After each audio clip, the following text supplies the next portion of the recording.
कोकणातलं कुणकेश्वराचं मंदिर हे एका मुस्लिम व्यापाऱ्याने बांधले. हे ऐकून आश्चर्याचा धक्का बसला ना? मलाही बसलेला.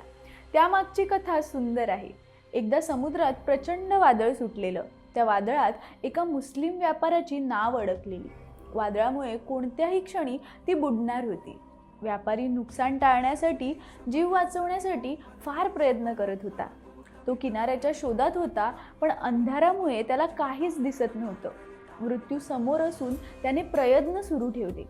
शेवटी त्याला दूरवर एक हलकासा दिव्याचा धुरकट प्रकाश दिसला.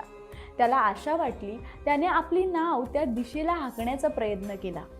मनोमन प्रार्थना केली की ज्या कोण्या देवतेचा मंदिरात हा दिवा तेवतोय त्याने मला वादळातून वाचवावं. वाचवल्यास भक्तिपूर्वक मी त्याचं मंदिर बांधीन. किनाऱ्यावरचा देव त्याचं ऐकतो. नाव किनाऱ्याला लागते.